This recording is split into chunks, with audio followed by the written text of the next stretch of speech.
Yeah, I think our players will all agree. Desmond Russell tonight was just fabulous. He competed his heart out. He's 129 pitches in the game, and he's throwing balls 90, 91 miles an hour. Late, I thought he really was throwing 4 different pitches in the strike zone. He was just a warrior, and I think we're very fortunate to beat a very good Jackson State club. And I know there are a lot of people around the country who are not familiar with their program, but Omar does an incredible job, and those guys can beat anybody. And I feel fortunate that we got through this one tonight and having to win a ball game in tournament play, which puts us, in a better position certainly. But my hat's off to them. They made excellent defensive plays. They, I thought they hung in there pretty darn well until Jonathan came in and really slammed the door and pitched well. But they're a very, very good club, and they've been very well coached, and you can just tell they have a lot of older kids who have been around, and they've been waiting for this opportunity, and they've made the most of it. Questions for the student athletes?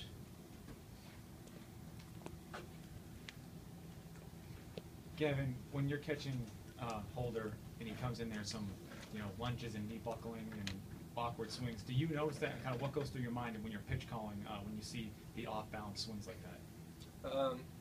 That's a credit to him. He works so hard every single time he goes out, and when I see that, it kind of it automatically gives me like encouragement to throw that pitch again. But either his fastball or his curveball are both his hardest pitches to hit. Either one is harder to hit than the other. It's just he mixes it up so well. He does such a good job of just pounding the zone, and then when he gets to a certain count where he needs to be a little bit outside the zone, he just hits that spot really well, and he just does a great job. John, can you talk about getting the fastball over? That seemed to be the big difference between you and Hoover and tonight. Yeah, it's a big deal. Getting ahead early was a key tonight because Jackson State can swing it, and when you fall behind on them, they have a tendency to put a really good swing on a ball. So I kind of just tried to learn watching the game last night and watching Benny do a good job today of just getting ahead early and using my fastball to my advantage.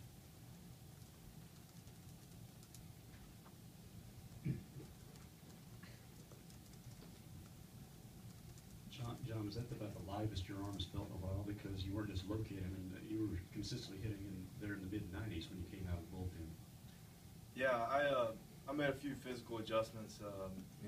Been working over the whole year really, and I feel like I kind of got some stuff figured out. It's about the right time to do that, I guess. But yeah, it felt pretty good tonight.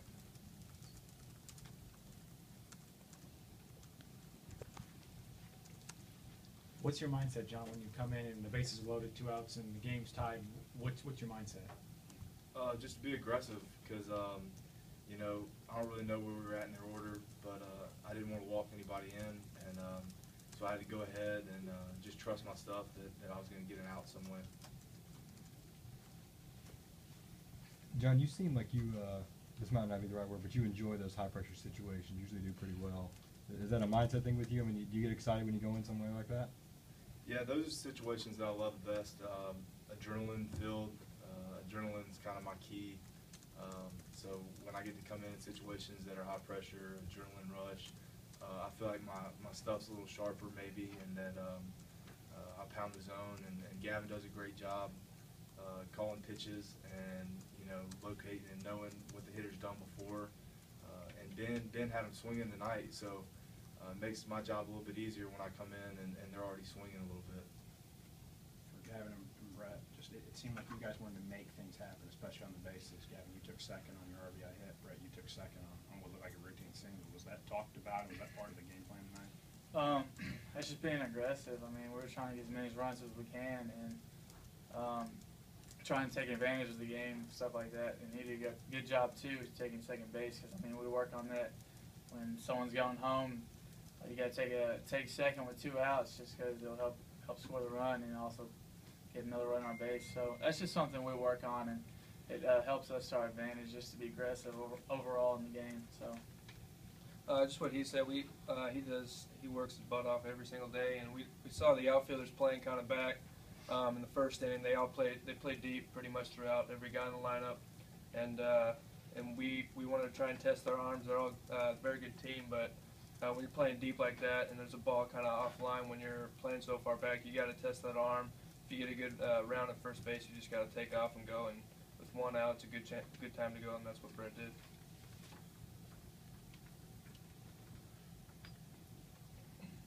Brett, I kind of asked Gavin, but from your perspective, being behind Holder, what are you kind of seeing when those off-balance swings and they're out and the knees are buckling? What's kind of your perspective as an infielder?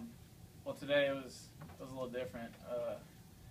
It was just a lot more boring in the field for me. But he's phenomenal. He comes in, he just pounds his zone and he trusts his stuff. They're a team that just probably hadn't seen him before, and his curveball is just unhittable. I mean, even if you've seen him, his curveball is unhittable. So he comes in the zone. He comes in the game, just pounds his zone, aggressive. So playing behind him is so much fun because you know you're going to come in and get the job. You know he's going to come in and get the job done, and you know you have a chance to win the game with him in there. So it's fun playing behind his back. Jonathan, what was the discussions like between innings about how long you were going to go tonight? There really wasn't a real discussion. It was just kind of, hey, we need to win this game. Every game that we're in is the most important. So, you know, I told Coach Thompson I wanted to stay in, you know, until the game was over or until I couldn't hang in there anymore. All right, thank you guys. You can go. Not you go. Players. Let's let him out.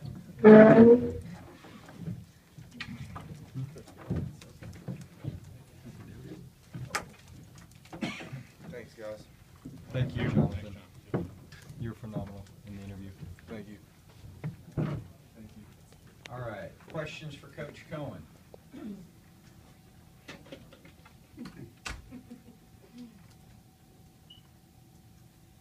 Like John said, he told Coach Thompson he wanted to finish. Was that in your mind too, that once you've got him out there mid-game, let's just go with it and save whatever's left for the rest of the weekend? Yeah, I think, you know, Butch just does such a great job of, hey, you know, Jonathan, how do you feel?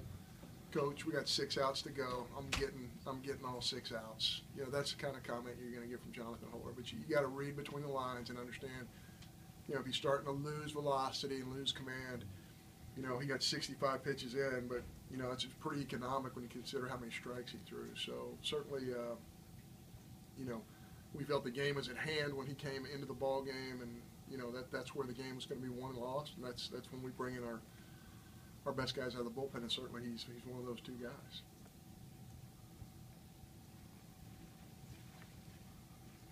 John, can you just talk about your philosophy? I think it matches Butch's, but you know the game was on the line there at 1-1, and you bring in Holder. You don't really, it's kind of sabermetric, but you don't buy into the whole closer at the end. You're No, right at the end. That was the game right there. Yeah, you know, I mean, he didn't get a save. He got a win. You know, so you know, that's where the game was, and we have to determine as coaches where's the game going to be won and lost. And I think it was right there. And you know, I feel so bad for Benny because I thought he just competed his tail off, and I thought he was just trying to be too fine. He's just trying to make a perfect pitch instead of just flooding it in the strike zone there. I know he was disappointed, but boy, I thought he pitched really well early, and he's a 5th-year senior who wanted it so badly, and you know, our kids just rally around him because they love him so much. He's captain. He's one of the hardest workers on our team, and I think the thing he was most disappointed on is he's our best defender on the mound. He worked so hard on that, and he had a ground ball back to him. If he makes that play, that inning doesn't happen, and he's so good, and that ball just came off his glove. I think more than anything, he was disappointed in that. But he got us off to the good start. We knew we were going to use Holder. You know, would we have liked to have gotten another inning or 2? Yeah, but that's where it was. That's where the game was, and you know, I thought both those guys did their job. We spoke Thursday before you guys got here and in Starkville, and if we had asked you then or told you then you'd be 2-0 heading into Sunday without using Ross or Jacob Lindgren, how would have you felt? You know, I'd feel good being 2-0, having used everybody, to be honest with you, because, you know, these are really good teams in this regional. But, yeah, having Ross tomorrow is big. You know, he's a winner.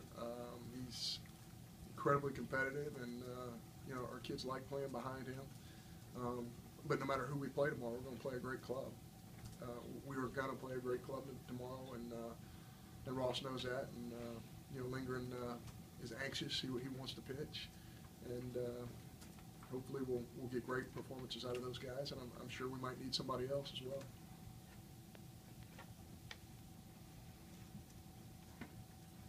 How's this Jackson State team size up against other 4 seeds you've seen at regionals before? They're real good.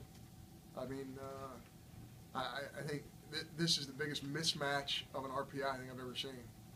I don't know what their RPI is exactly, but it does not reflect who they are. They're a really good team, and they can beat anybody, and I think they've proven it. I was watching them today against Alabama, who's a very good team as well, and they're right in the middle competing their tail off with Alabama. I mean, they're a really good team. I mean, they do a lot of little things that your average Joe might not notice.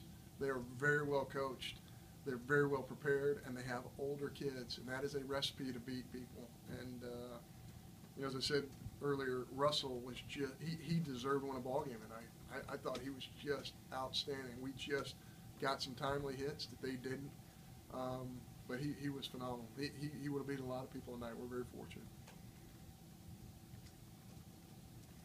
After Holder keeps it 1-1, you come back and lead off base hit, and a lot of people statistically say you got your leading batter up there and you put him in a sacrifice situation, but that's what you do, and Brett Pearl did the job you needed to put the runner in position for Gavin. Yeah, and Gavin, there's something about Gavin when after he gets those 2 at-bats in, he's better, you know, underway than he is early on in a ball game.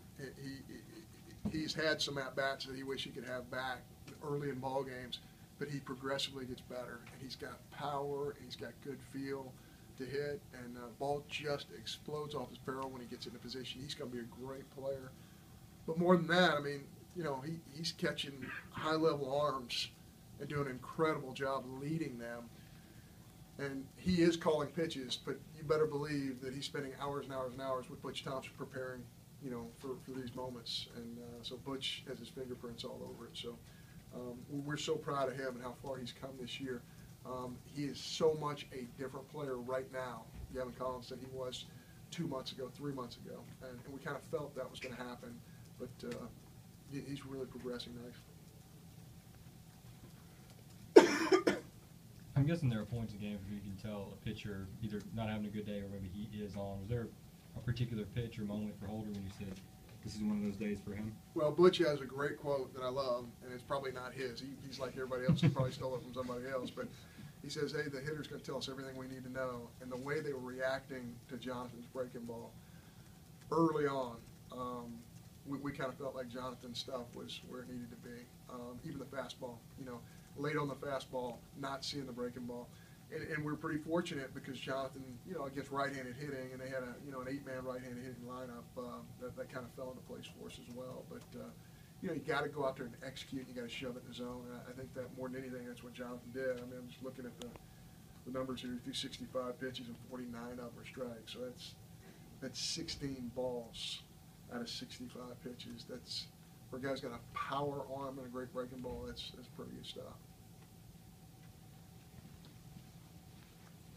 You talked about Ross being a winner, and then Brett and Jonathan obviously played and pitched in the College World Series last year. How does that help being up 2-0, but just that postseason experience, knowing what it takes to get it done? You know, I would love to say it's postseason, and I would love to say that there's this magic dust that we sprinkle on these guys. I want to tell you something. That's who they come to us as. That's their genetic material. So that's why I'd love to have Mr. and Mrs. Holder here and say, is there any way we could create another Jonathan Holder for us? I mean, because genetically, that's who he is. He can lower his heart rate and get in the moment and throw the baseball where he wants to, and that's a special gift because I've been doing this 23 years, and finding that combination is very difficult. And that's why, again, Desmond Russell, pretty special. It's the same deal. Lower his heart rate, make the big pitch when it matters, and you know, get you out in front of his changeup or his breaking ball, or throw 90-mile-an-hour fastball by you when you're looking off speed. Pretty impressive stuff. A great ball game. All right, Coach. Thank Okay. you.